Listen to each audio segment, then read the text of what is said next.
Good morning, everyone, and welcome. This is Joe Scarice, founder and host of the Creative Birth Strategies podcast and room here on Clubhouse, providing education, networking, and strategy every Saturday, Sunday morning, 8 a.m. on Saturdays, and Sunday mornings, 9:30 a.m. Eastern Standard Time. Get ourselves started here this morning. We'll tackle another great educational subject.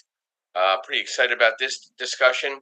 I try to identify subjects that are going to make a difference in your decision making as a real estate professional. So, these are very customized discussions, and I want to make sure you understand. Like, I don't just pick these out of a hat. There's a decisive way of how we're putting this together from a coaching, mentoring perspective, and I think it's working.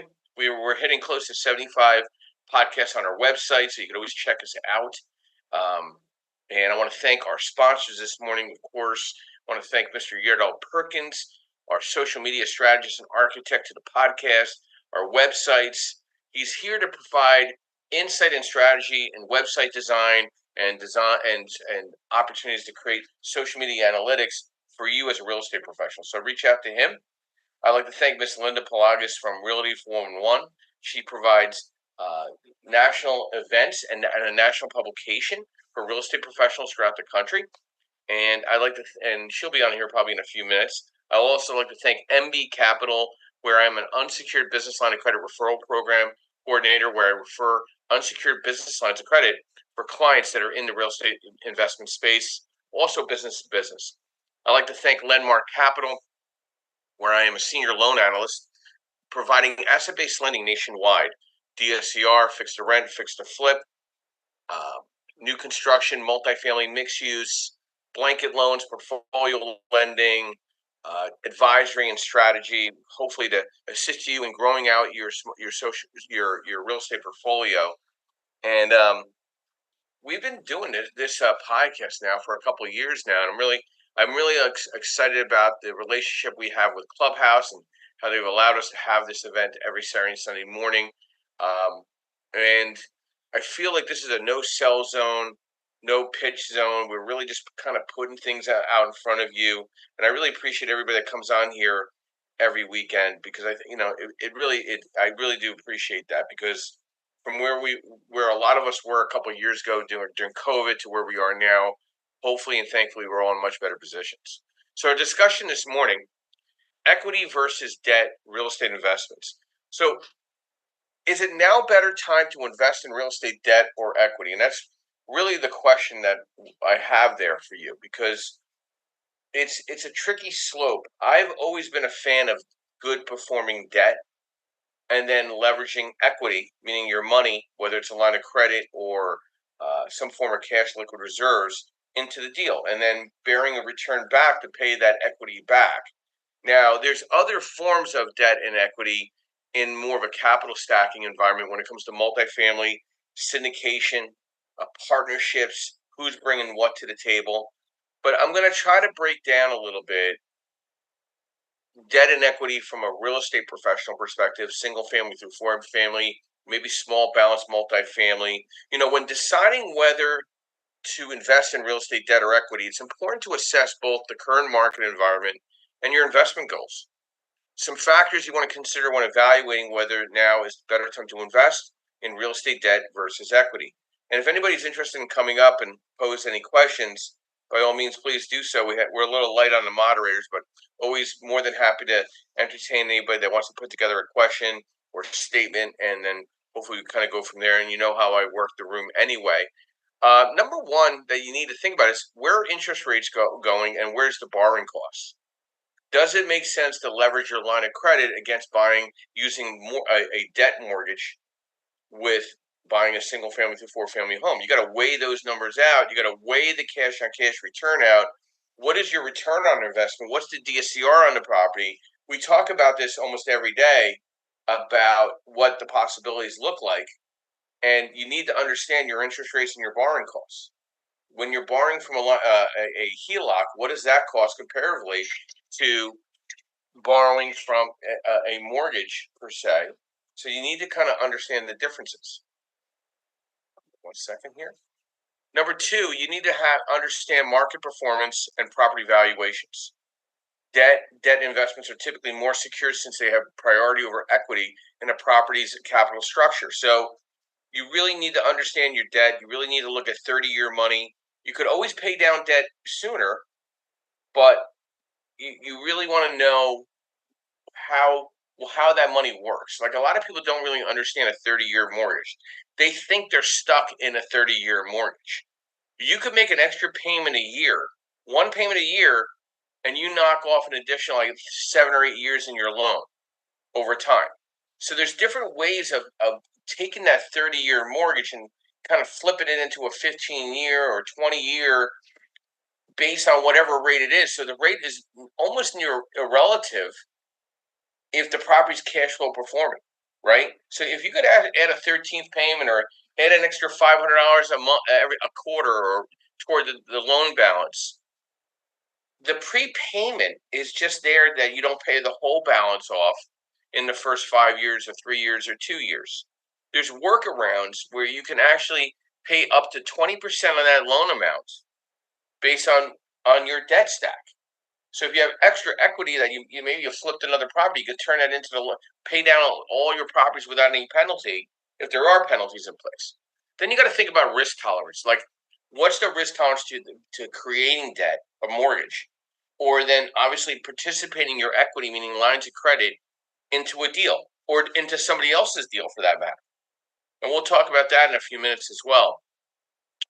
And then when it comes to equity versus debt, the liquidity needs, like how much debt can you leverage and how much equity do you need to? Everybody always asks me, how much do I need to have into a deal? It all depends because in the asset-based lending space, it depends on the DSCR. Is it a BRRRR? Is it is it turnkey? We need to see 3 to 6 months reserves on the BRRRR. We need to see 6 months reserves on the DSCR, whether it's cash out, refinance, or purchase. Now, in the refinance space, if it's a cash out, most asset-based lenders use the cash as your reserves. Now, you can show bank statement with $5 in it because if we know you're getting 40 grand out, there's your reserve base. If you prioritize income stability and have a lower risk tolerance, now might be a good time to consider real estate debt, especially with the higher interest rates providing stronger yields. If you're seeking long-term appreciation and can tolerate short-term volatility, investing in real estate equity may be more suitable, especially if you are able to acquire properties or equity stakes in lower valuations. So when it comes to a lot of people, they think with equity or debt, they think about the multifamily syndication. I'm not here to either promote or talk bad about syndications, but you're depending on a lot of other people to make you money. And that kind of makes me nervous. Like, you don't have complete control when you're providing equity to somebody else for their debt. And you really need to think about that. Have you been to the building? Have you met with their team? Is there any weak spots that concern you as an investor? Because if you allocate your money into somebody else's investment, now you're kind of waiting, hoping that they evaluated that deal correctly. I'm not a fan of that, doing that right off the bat. I'm more of a fan of that when you have some passive income and you're really trying not to be so involved. And not all of us are in that position. Okay. So, respectfully, if you're just starting out, I don't think a syndication partnership from a crowdfunding perspective and putting money into a investment makes a lot of sense. You should learn how to understand the investment itself as an investor directly, and then figure out, does it make sense to put some of your extra profits into something else for somebody else that has a deal where you can leverage that and make some passive income. Justin, good morning and welcome. Brief overview, who you are, what you do, and thoughts to our discussion this morning: equity versus debt, real estate investments. Justin, are you there? Justin going once. Justin going twice. We'll come back to Mr. Justin. There he is. Sorry, Joe. I'm here, but you can make a circle and come back to me if you'd like. But I'm ready to go. Go right ahead. Go ahead. Oh yeah, man. Well, good morning, everybody.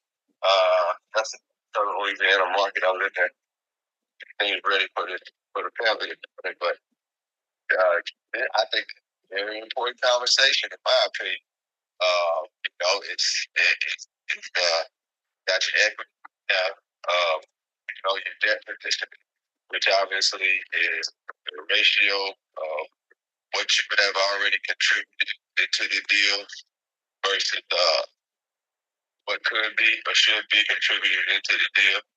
Um, Looking at the stuff on top of how, but I will say this: I believe in strong equity positions in the riskier situation you're in. I understand that in the beginning, or if you're resetting like myself right now, you're trying to do a reset or something like that, get back into the month, get back into the game.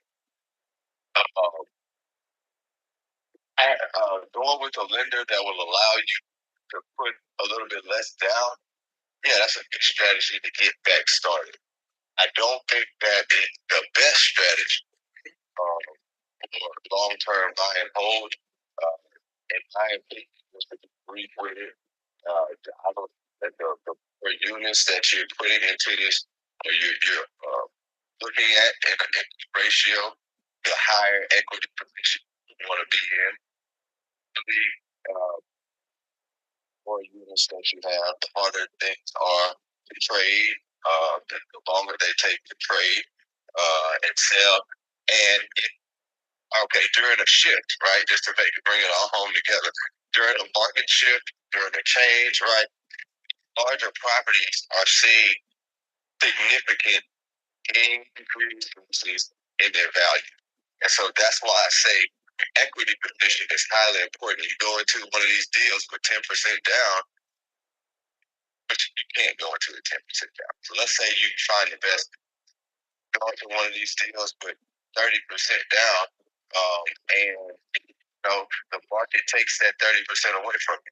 Let's just look at how much influx that we've had in our market across the country. But we can all acknowledge that real estate is market specific. So just I think it's the best safeguard you can do for a fluctuating market that you can't quite put your finger on where things are going, how things are going.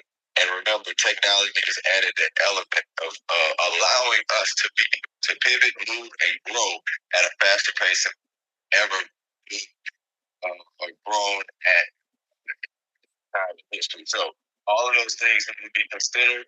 Uh, Having high equity is like staying on your toes in athletics. So just be ready to pivot. So that's my little 2 cents on that. Great stuff. I appreciate that, Justin. You gave me a reminder of a call that I took yesterday, and I think it's a great segue to our discussion here. Get a phone call, referral recommendation. Gentleman wanted to buy a 2-family house, and he's like, I want to buy it with a DSCR loan. I'm like, okay. So I run the numbers. The DSCR does not work, not even at 35% down. It was just a lopsided deal. He's like, well, dude, there's an upswing to the deal where I can do some light renovations over time, and I got to wait till one of the tenants is out in May of 2025. I said, and then he says, then I can put about 50 grand into the property, and then the value will be 700,000. I said, but you're buying it at 550, and you're going to be chasing your money if you're going to be in a commercial loan of DSCR, but you'd have to put 35% down to make it work today, based on the numbers today. I can't work on future numbers. How I can use those future numbers? Okay, now he was going to have to put 35% down. I turn it around and say, listen, why don't we do a fixed to rent? You're buying it for 550, and you're putting it at you're going to put 50 grand into the deal, and it's going to be worth 700,000. You're going to actually have to put less money into the deal on the acquisition and chase less of your money on the back end on your debt if you just buy it with a fixed to rent loan. So by putting in hang on one second here.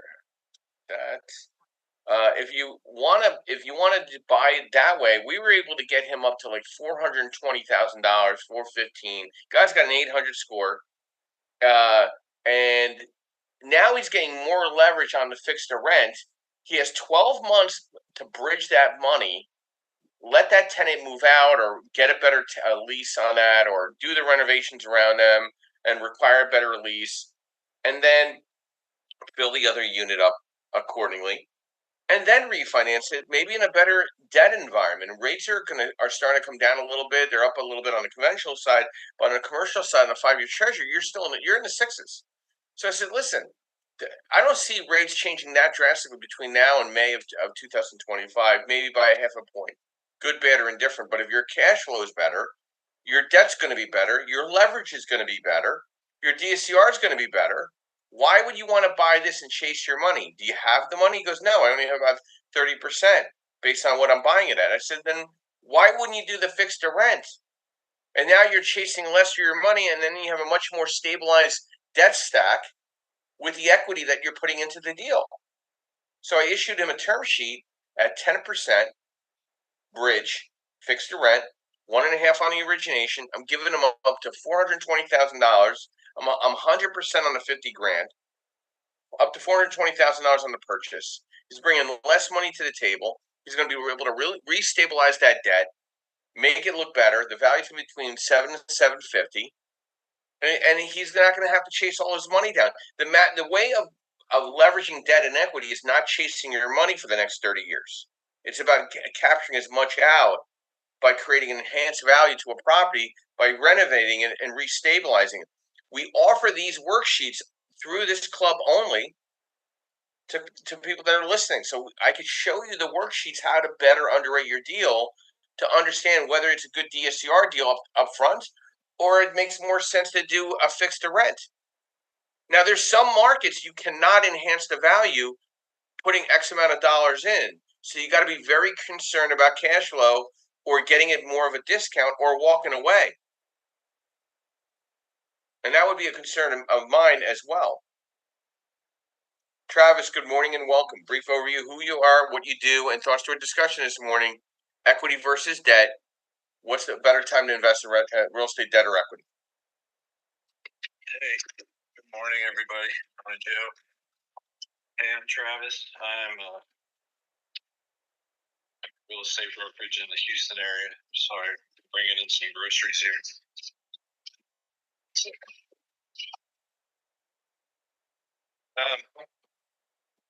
I think that the answer to that is it depends. Depends on what your goals are, what kind of return you want on your cash. You know, what the market is like or the neighborhood's like that you're buying the property in. Is a neighborhood that historically continuously goes up in value? Or is it a market that, pretty much stays flat? And I think that really should influence how you're investing, how much money you're putting in, how much risk you're willing to take. And it really comes down to, all right, if I'm financing it, like you just talked about, Joe, how much do I have to put down to be able to cash flow, right? If I'm buying it at whatever price and I want to make sure it fits this DSCR formula, well, how much do I need to put in? And is that the kind of return I want on my money at the end of the day? I think it's that simple, really. Yeah, you would think so. Everybody wants to go into it. Travis, I appreciate that, by the way. But as we both know, people like the story more than the bullet points. I think there's a miss when it comes to short versus long-term goals and risk tolerance. I don't think people really understand the risk tolerance of good performing debt. They think it's okay to buy something and not do the bridge and just go right to the DSCR, and now you're chasing your money, and they don't really evaluate the cost benefit or the timing of getting that money back. Does that make sense? Did I lose sense? And honestly, I've never thought about the bridge loan before. Well, what you described makes sense for what that guy's doing. Well, I tried to explain it to him, and it kind of bounced off his head. I'm like, listen, you're going to have the same. You want to put 25% down. I get it. I'm allowing you to do that, or even a little less. But I'm also giving the money to renovate and restabilize the property, create that end value. If you do it the way that you're trying to do it, you're going to have to put 35% down. You're going to have to put the 50 grand out of pocket and now you're going to be chasing your money for the next 5 years in the loan, right? I mean, like, I thought I explained it as best as possible. I think it made sense, and I showed him the risk. What if the value doesn't go to 750? What if it's at 675? Now you're really chasing your money. But at least I gave you more money on the bridge to refinance. Now you have less money when you refinance out, right? Yep. And I think it makes sense. I think for what my what I would want to point out about what you're talking about is it's very important to have somebody like yourself who's very knowledgeable in different ways to finance a deal as part of your team, right? Loans or working with a lender that doesn't know all these different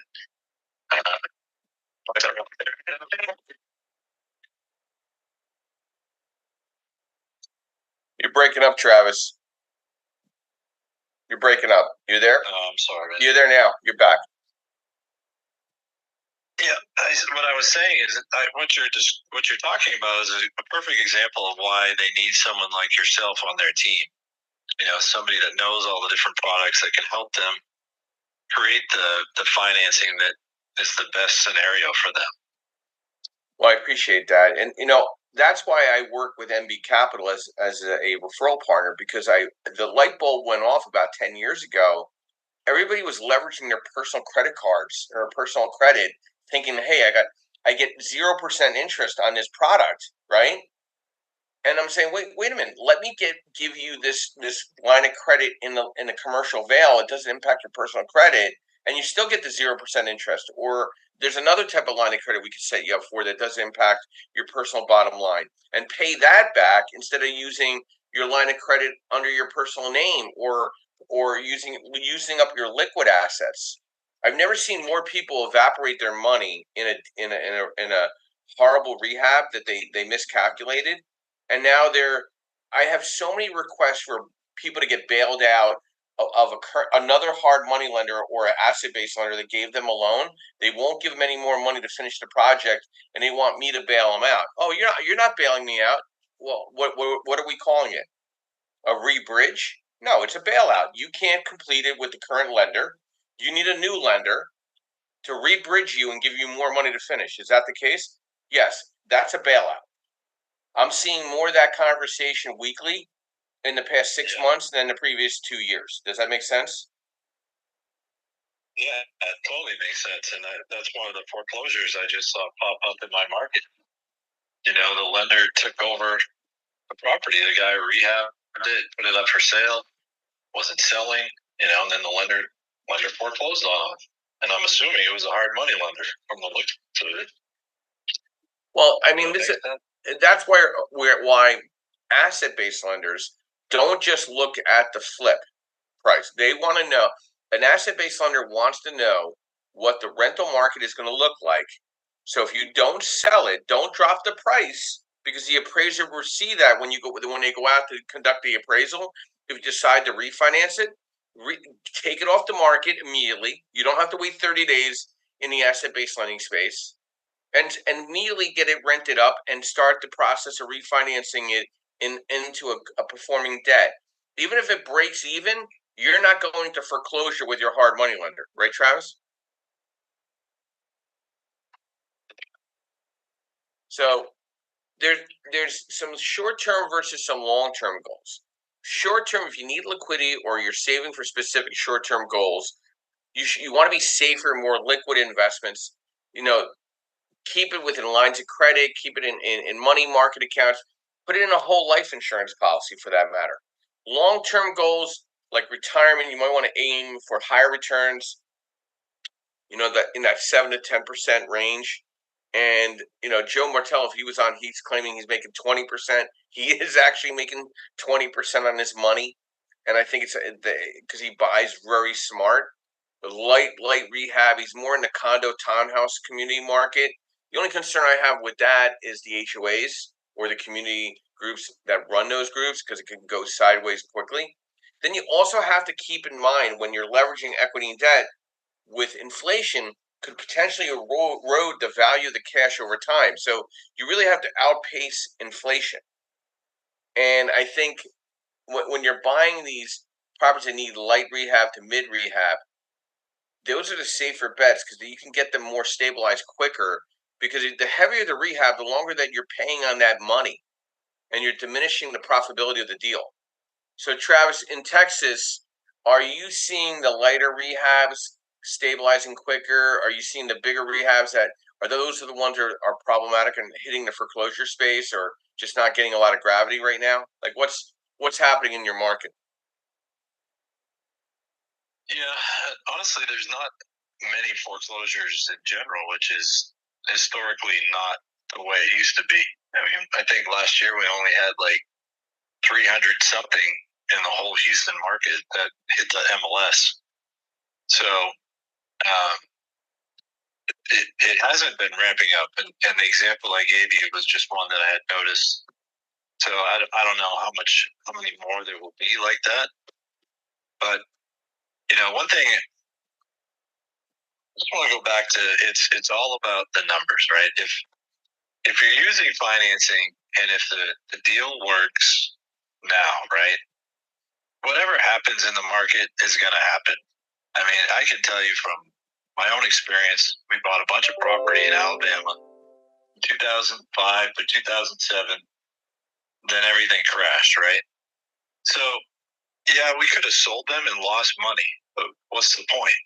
If at the beginning you're buying them at the right price and they were cash flowing good, then when the market values drop, doesn't matter. You just have to ride it out. And that's what we did. We rode it out. We rode it out until, now, for the last couple of years. So, yeah, okay, inflation might go up, prices will go up, prices will go down. But, if you can buy it right in the beginning, then I appreciate that, Travis, and thank you.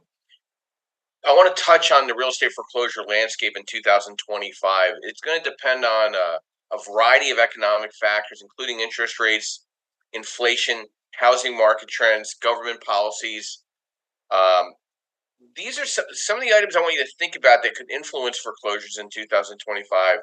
I'm seeing foreclosures happening on the asset-based lending space because I think the individuals or the lenders that underwrote those deals, there's not a lot of experience behind those underwritings.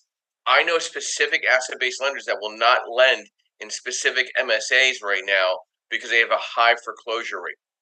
Because whoever underwrote it from their desk did a very bad job, and now that they're seeing a lot of properties being given back because they were just poorly run by the borrowers.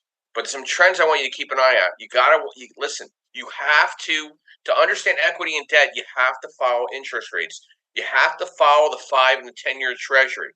You need to constantly be reading up on inflation, economic information.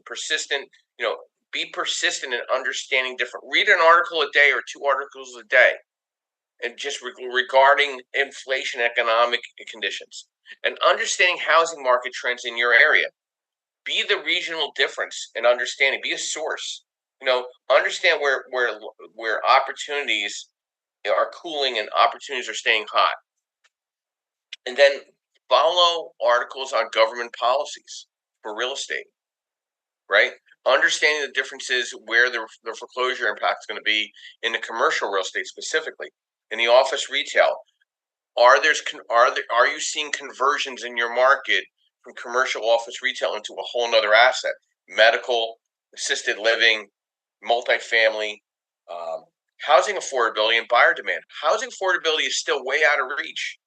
The only people that are buying these Class B, B plus houses right now are the landlords and renting it back to the people that don't want to be bothered with the risk of rates and economic concerns.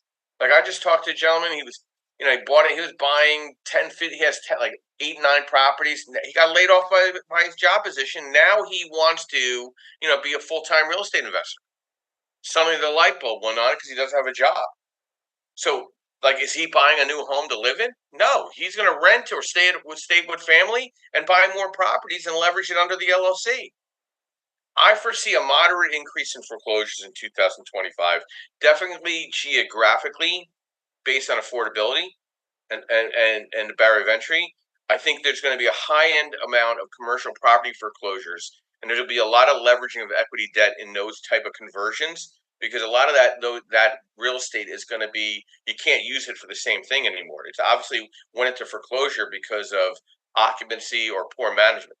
So real estate foreclosures are expected to rise somewhat, but compared to the past few years, most likely will be below the levels of 2008 housing crisis. So I think on the housing side, I think it's not going to be bad. I think it's going to be really bad in the commercial side, unless there's a significant economic shift, depending on the political election.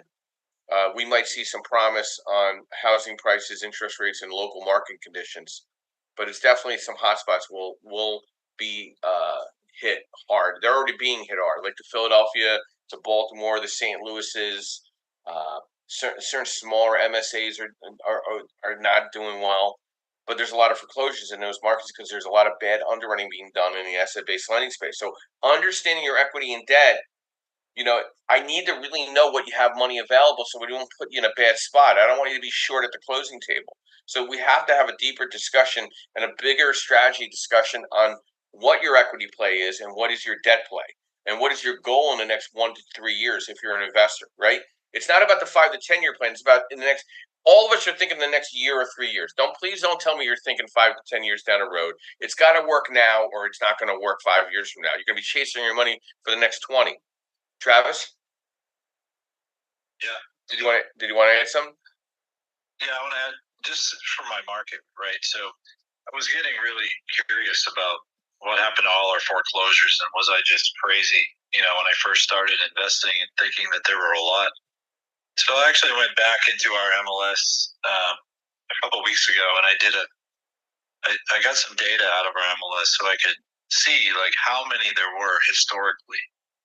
So when I started buying was 2004. And in 2004, there was over 5,000 foreclosures in the Houston market that closed, and the MLS just capped out at 5,000. So I don't know exactly how many there were, but there were over 5,000, and that lasted until 2014. In 2014, it dropped just below 4,000. Now, in 2020, it kept going down. In 2020, it dropped below 1,000. In 2021, it was down to 332. And now in 2024, year to date, we're at 301. So we're probably going to end up higher, than 2023, which is 374. But you can see how drastically we've reduced the amount of foreclosures. And so my question is, where'd they all go? Like who bought them or who's getting them before they're hitting the MLS, or is somebody just sitting on all these empty houses? Well, Travis, that's a good question. I think I have an answer. It might be part of the answer. I'm seeing the wholesale environment, meaning the wholesalers that are trying to buy properties at discount, spending more money. Like I personally have a real estate colleague. They're spending between $10,000 and $15,000 scraping all the possible distressed property opportunities in 4 counties. They're not focusing in the whole state. They're focusing on 4 counties. So I feel like the wholesalers are getting to these people sooner, where that there's a window of opportunity for them to get out with some skin left on the head. I think there's definitely more money being spent in the wholesale area. I mean, you could see it on Facebook and LinkedIn. All the promotions of these off-market deals. I run one of the larger off-market Facebook groups on Facebook, and they're pounding the room with deals, pounding them all over the country, and it's all wholesalers. So where are they getting these from? They have to be spending money and grabbing these clients, letter campaigns, door knocking. They got VAs calling people. I get a call from a VA probably every other day to see if I want to sell my home or one of my homes, whatever. It's that crazy. So it's not, the real estate agent's not spending not even a speck compared to what a wholesaler is spending. What a wholesaler spends in 1 month, a realtor does not spend in 2 years in their marketing campaign. Yeah, that's probably true. Justin, go ahead. Yeah, I'm sorry, Travis Joe. I'm on that end. You're absolutely right, and I also believe that the technology that they have access to, is improved significantly, right, over the past 2 or so years. I'm gonna throw this in. I'm gonna pass the mic back. You were mentioning like I don't want to hear a 5 to 10 year plan. Like I know that it really does. It shows that maybe you might need to go do a little bit more reading if you're coming to a lender and like, hey, I don't know about right now, but this will look good in 5 to 10 years. It's crazy because if we just go off of the real life example that I we texted about and I gave you yesterday, if those guys, I'm sure those guys had about a 5 to 10 year plan on their fourplex. They bought for $300,000 and now they're consistently dropping the price to 190, all of that stuff. That is not served well. That's a very unfortunate position to be in for one property, one fourplex. If you had 4 or 5 of them, that amount of equity, because that's wrong on your debt. So that's my thoughts on that. Yeah, I think you need to sit down with a wholesaler and have an honest discussion of what what are they spending and where are they spending in software in prop tech for that matter. You know what I mean? What are they? I know of wholesalers that are spending $30,000, $40,000, $50,000 a month, but they're also charging $25,000 a wholesale fee or $50,000 a wholesale fee. Now, for the real estate agents listening in, I would be upset. Okay, but I'd try to figure out what software they're using first and get past being upset because they're spending a major amount of money in identifying opportunities before an agent can even get to a conversation with the distressed seller. Now, I want to touch on some U.S. markets. I think that analyzing my trends and interest rates and housing affordability, economic performances, where I would play equity and debt heavily because I think there's going to be some opportunities in the Sunbelt City area market. I would keep an eye on Austin, Texas, Phoenix, Arizona, and Orlando and Miami, Florida. You're already seeing the impact in Orlando and Miami. In these other markets, you might start seeing stuff. California, I think it's going to be a bloodbath in San Francisco Bay Area and Los Angeles. It's an epicenter of just really bad government. Sacramento, California could have some experiences there. I think Las Vegas can go through a little rough spot. Some key risk I think is tourism and hospitality are major industries in Las Vegas. Any downturn in those sectors could lead to higher unemployment, reducing homeowner ability to make mortgage payments. So we could see some of that come back to Las Vegas. Houston, Texas. I know Travis is in that market. Housing market is closely tied to the energy sector, which can be volatile. With energy markets remaining uncertain, particularly with the transition toward greener energy, Houston can see an increase in foreclosures if the local employment is hit. The Midwest Rust Belt cities in Ohio, Michigan, and Indiana. We talked about this.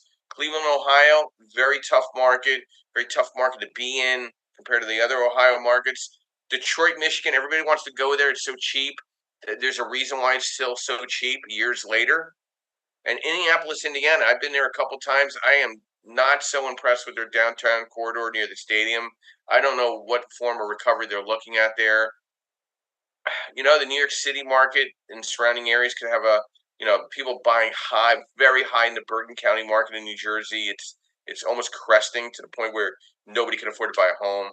I think you could see some problems up in North Jersey and surrounding areas of Westchester County. Chicago, Illinois, another area that I would be highly concerned with. High crime, just really bad government. It's like near communism there. So most lenders are staying away from it right now. I mean, I'll lend in Chicago, but I'm going to want to know more about the borrower. I want to know more about the deal. I want to know about their experience, and I want to see lighter rehab. Some Northeast markets that could be impacted as well. Bridgeport, Connecticut could go through some really bad landlord-tenant relationships in that market. Really bad.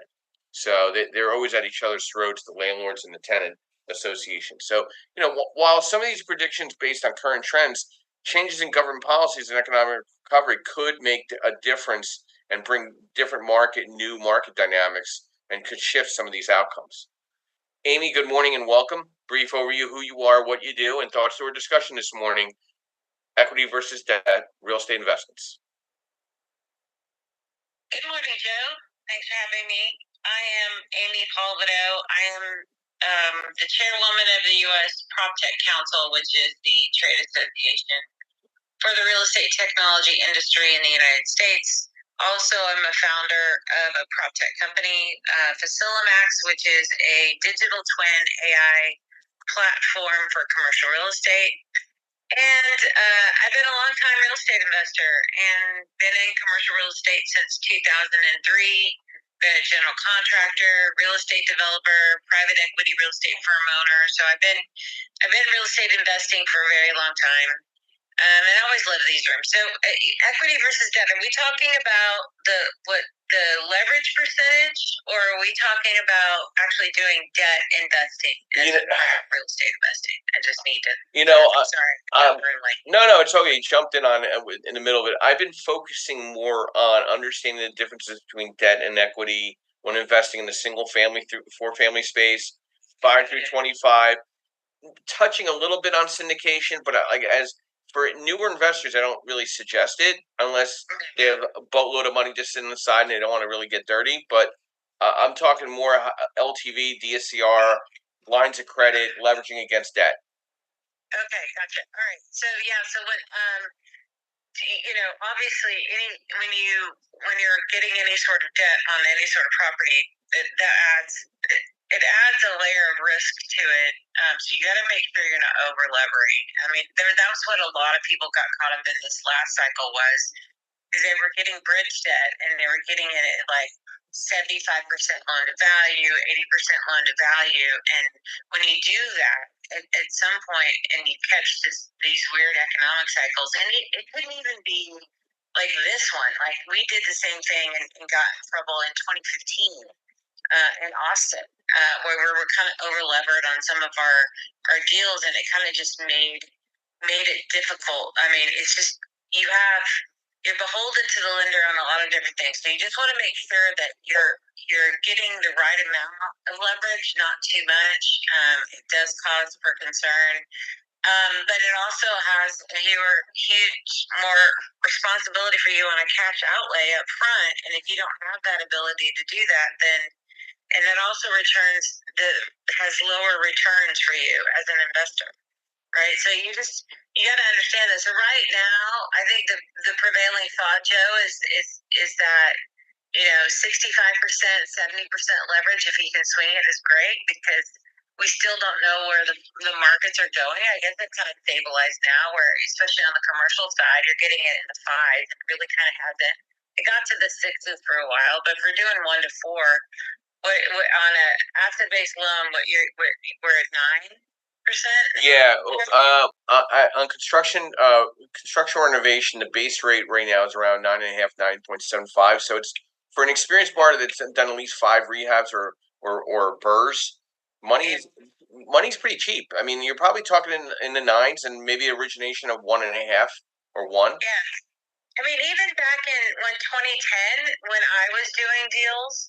I was using hard money at the time because asset-based lending wasn't as prevalent. But my hard money was at 12%, 12, 11, 12, 13%. If I got a 9% loan, I would have been doing cartwheels. But it was so when you're doing that, you understand that any sort of game like that, when you're getting the initial acquisition loan, it's how fast can you get through that thing to stabilize it to get to the either you're flipping it or you're getting it to where you're getting into like a Fannie Mae loan or something cheaper, right? So you play this game of the speed to stabilization kind of thing. And so as when I was doing that back in my single family days, that was what we did. And partly we had the ability to do that because we were a general contractor at the time. So it's good to understand your craft for sure and understand what the game is and understand how you're going to get through some stuff. But I would have loved to do a 9% loan. It would have given me a little more breathing room. I also think that 9% if you're paying a 9% loan, or even if it's at a rental, say it's 10% or whatever, if you're getting it at the right price, 10% shouldn't be awful, right? I mean, when we were buying back in the day, the homes we were buying were pretty cheap, so 10% we could float. So you got to understand where you are in an initial investment is, always. I guess my half a nickel would be always understand what your carrying costs are, and if you can manage those, and then also predict that you're going to take 3 months, 6 months longer than you think you're going to take, especially if you're first starting out. And if you can manage that kind of carrying cost on a property, then it might be worthwhile, right? And so, those are some of the things that real estate investors don't think about. They don't think about, oh, I'm going to have to be making this payment while I'm rehabbing this property, or I'm going to have to escrow for taxes and insurance, because some lenders might not do that for you, and I'm going to have to do certain, have capex reserves and run it like a business. So those are the kinds of things you need to be thinking about. Yeah. As an investor. Yeah, I think investors don't realize how money has gotten so inexpensive in the non-bank space. That's why hard money lenders are dropping their pricing and origination, and banks are just completely irrelative right now in most of the primary MSAs, because where can a bank get a loan closed without tax returns, no pay stubs, no W-2s or 1099s at 6.5 to 6.75 rate on a 30-year fix? Complete business loan doesn't report to one's credit. You can't. You can't. No, you're disrupting the banking industry for sure. I mean, it's very true. They can't. They couldn't do it. They couldn't. They couldn't be. Yeah. No. No. I don't. I'm surprised that the banks aren't. Honestly, no joke. I'm surprised that banks aren't investing in the debt funds that are doing asset-based lending. I think there's an arrogance there that like I used to work for a regional bank that's privately owned, Amy, and I think there's an arrogance that they're still a necessary evil to the equation. I think they're a necessary evil to the equation for more SBA, small business in their immediate market, but they're completely irrelevant in the lending landscape for an investor, right? The single family through four family. I mean, think about all the deposits they're seeing and not doing their loans. They're getting all their security deposits, right? And they're not getting the loans. The light bulb should go off. I have not seen it go off yet completely, but it's not. And I think there's an arrogance that the banks are always going to be. They're not as big as the hedge funds. There's just prop tech. There's more money spent on prop tech in AI with asset based lending than a bank will ever spend. And I'm going to tie this back real quick to you, because I want to kind of get the intersection of prop tech and wholesaling real estate, because it's all buying wholesale. You're leveraging debt and equity. You're looking at the numbers. There's obviously data driven property search, performance, lead generation, and marketing automation, and real estate CRMs and virtual tours and remote transactions, down the road after you get the deal, or even AI powered property valuation. But let's start with the lead generation. Let's focus on the lead generation and the marketing automation. Why are the wholesalers so far ahead of these established real estate brokerages in spending money on lead generation and marketing automation? What are they doing that is creating these opportunities? Because my biggest clients are wholesalers sending me buyers where I'm figuring out equity and debt. Like, what is the problem? What is the miss? Yeah. So there was an investor friend of mine. We went in on a deal together. He got into multi after wholesaling, and he had a huge team. Well, not huge, but he had about 6 or 7 VAs, and they were scraping data. And he basically was emailing and calling a bunch of different people, and just like they were just maniacal about it, and that's how they were getting the leads. It was kind of the old-fashioned way, right? And this was about 6-7 years ago. This is what he was doing, and he had a huge operation. He was probably getting under contract 200 deals a year. And he was he spent in marketing what you were saying. That's a true number, like 25-30 grand a month on marketing, because it was so profitable for him. Because when he would just wholesale, if all he had to do was wholesale probably 2 deals a month, and that would cover what he was doing. So he was making money just on that, and just grinding.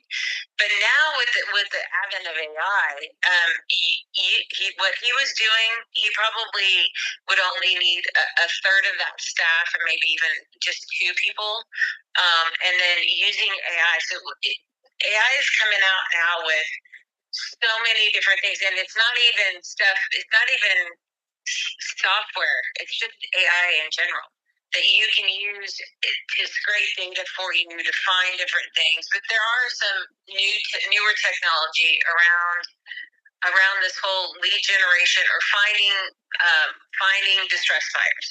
So you can do this in a couple ways. So my friend Ken Singh has a AI software called Flipbid, and that's just like an exchange. So he'll, by providing the services to the people who are distressed and finding buyers, he gets the people to kind of self-select in, right? So you're going to find deals on Flipbid that you probably won't find anywhere else. But if you're really trying to get to those people who might be in trouble, another friend of mine is using data and matching his AI with, and it's called Needle, which is NEDL, and Stash is a multifamily broker. And he can look at certain indicators through the data that he's collecting, and he's using his AI to kind of predict when certain things are going to have to happen. Like this person's going to have to sell, or going to have to refi, or something's going to have to happen, so he can target his lists based off of that. Now that's more on the commercial side, so it'd be 5 or more, like it's on a commercial loan. But if you're looking at, between 5 and 20, I mean, it follows the same rule, right? They're going to have different things that happen. But you can use Gemini to scrape data. You can use Grok, GROQ, to scrape data. You can use Claude. You can use, there's a lot of AI tools out there now that if you just tinkered with them and try different prompts to, like, hey, I'm looking for whatever. And then, I mean, ChatGPT used to be the bomb. It's no longer. Like, there's more and more AI tools coming out now that are surpassing ChatGPT. They're surpassing kind of Copilot. It's really kind of interesting to see what's happening. And that's just AI search. Yeah. That's not even like a software program. That's great. So, it's really kind of interesting for sure. And this is another thing, Amy. I'm going to lead to where I'm going to introduce Steve in a minute. If you're going to go buy a foreclosure or a discounted opportunity, right, and you're going to leverage equity and debt, what is the best way of doing this? And people don't think about this, and I don't know if, Amy, this comes to mind for you. So if somebody buys a property cash because they got to close quick, fine, no problem. Let me do the delayed financing and reimburse you up to a certain loan of cost on that property, and fund the renovation to 100% and keep you liquid. So if another opportunity presents itself, you're not stuck with chasing your money down or stuck in a deal with all your money and all your eggs in one basket. Have you? I mean, I know you probably didn't experience that, but in your investing space, or maybe you did.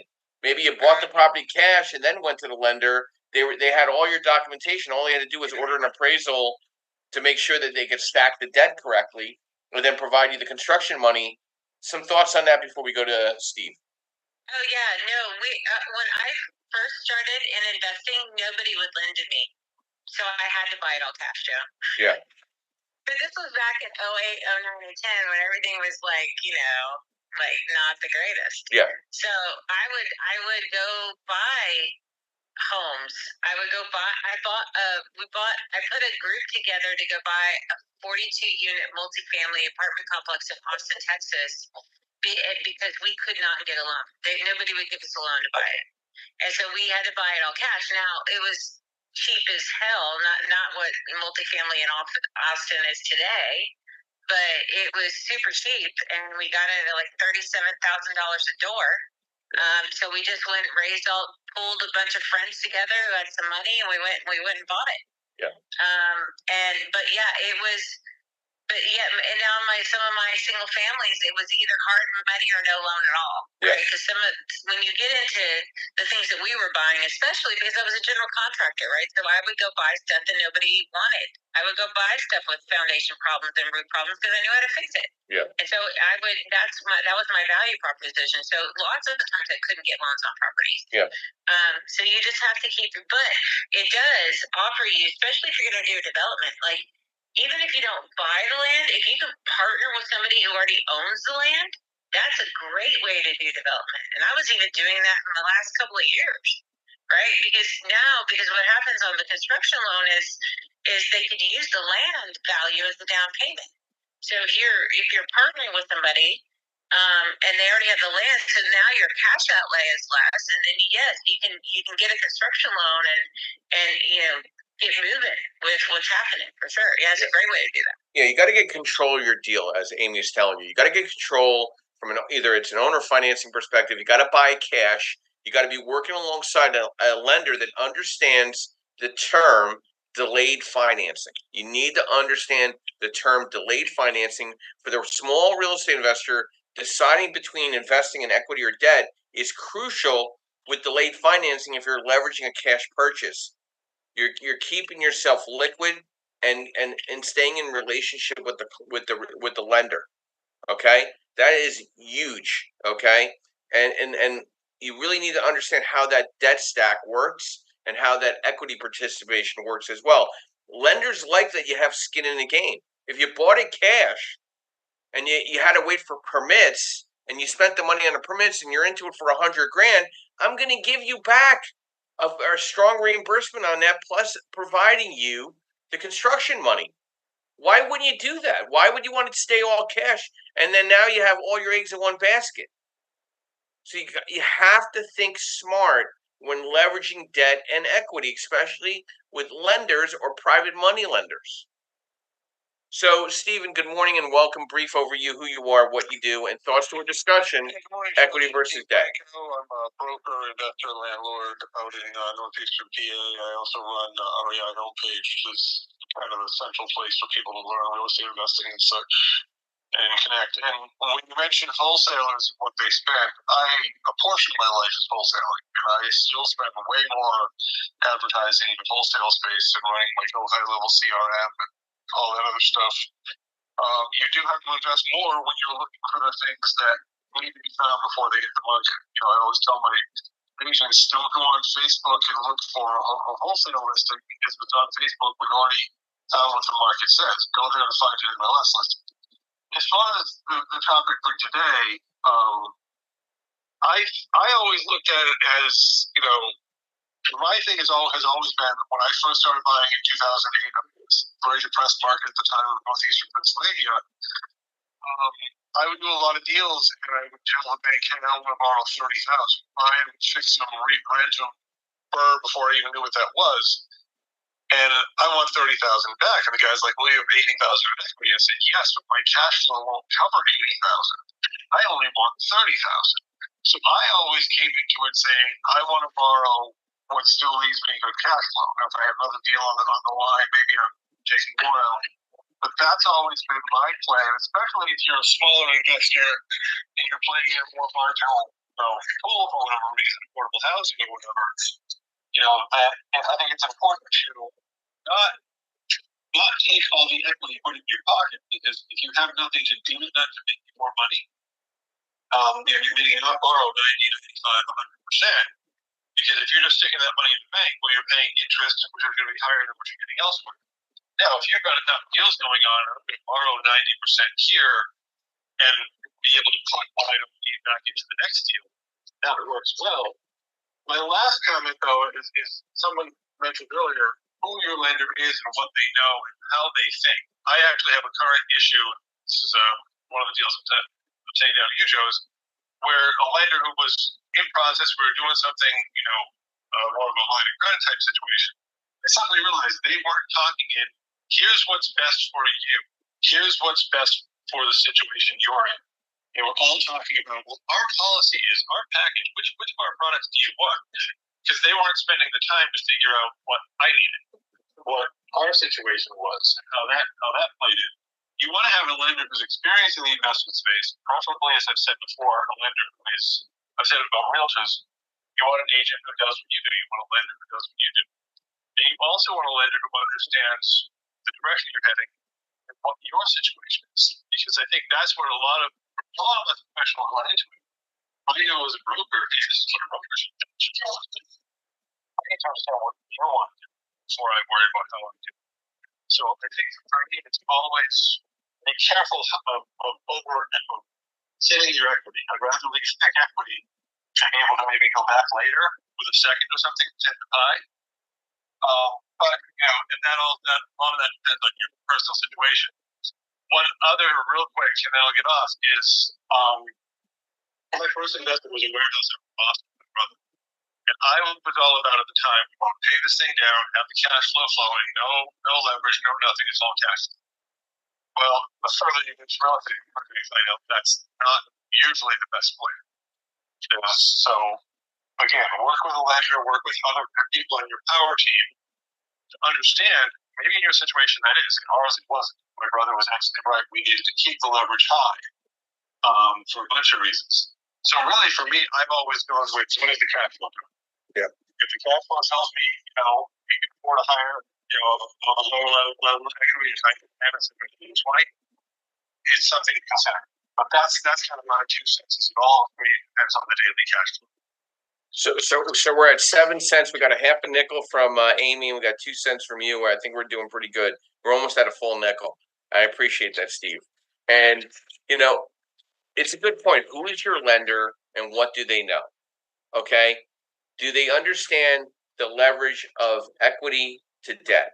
Okay, so understanding equity to debt, meaning if you have a 660 credit score or better, you have a couple lines of credit in the commercial veil, so you're not impacting your credit, and learning how to leverage that to get into the property, whether it's from a BRRRR or DSCR, and understanding the difference of cash on cash return and DSCR. Does the deal make sense leveraging equity versus debt? Having a high leverage of debt doesn't mean it's always going to be good. Maybe it makes more sense to be at a lower leverage of debt and looking at the cash on cash return. And again, it's a deeper discussion that we have. So again, it's about being an educated individual with the right team. You got to be cautious of, you go to a lot of these real estate investor meetings, and there's a lot of predatory discussions. You really need to sit down and really understand who you are. Do you have an LLC set up? Do you have the right credit score? Why don't you have the right credit score? Let's fix the credit score. Let's get you unsecured business lines of credit. Leveraging that money, leaving your liquidity in place for the endeavors, the unforeseen. I've never seen more people make mistakes in their construction costs more than ever. And because they didn't have the proper liquidity or the proper unsecured business lines of credit already set up, it impacted their credit for the exit strategy, whether to refinance or at least get rid of the property for that matter.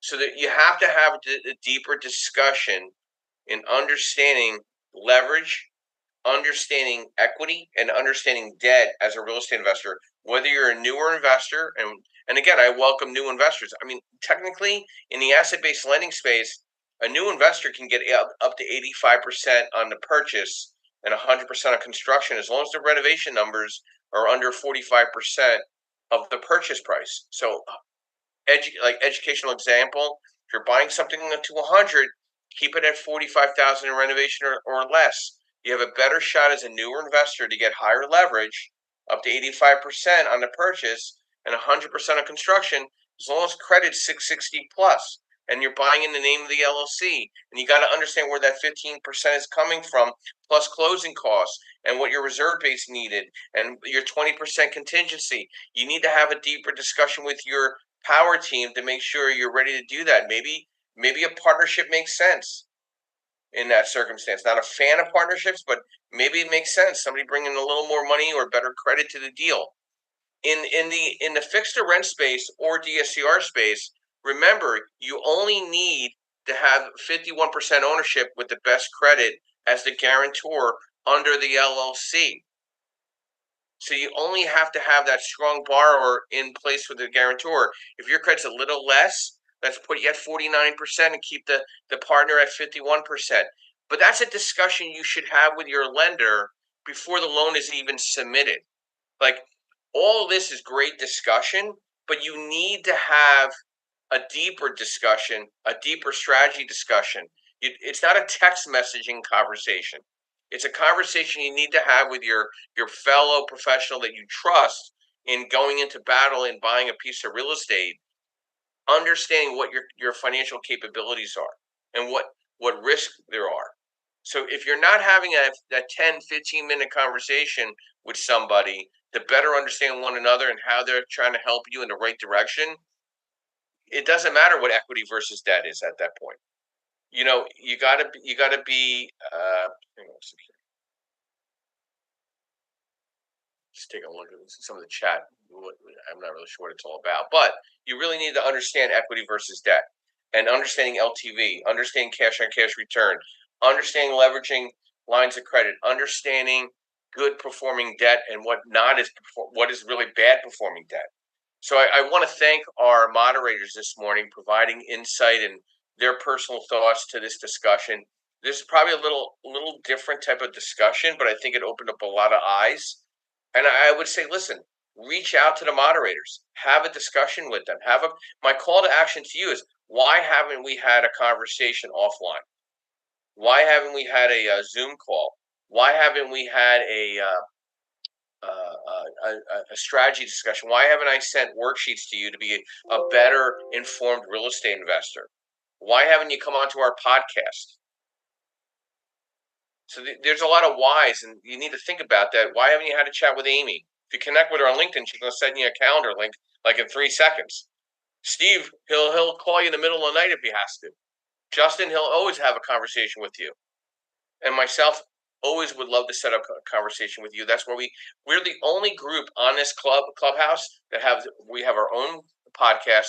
We have our own website to the podcast. We provide worksheets.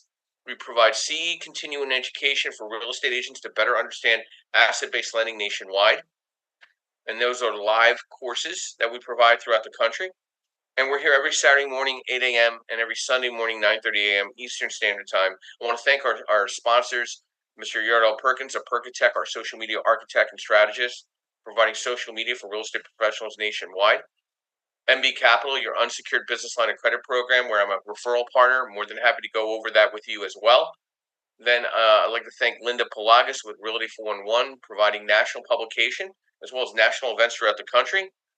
And I'd like to thank Lenmark Capital, where I'm a senior loan analyst, providing asset-based lending in the DSCR space, fixed to rent, fixed to flip, new construction, multifamily, and mixed use, licensed in all 50 states.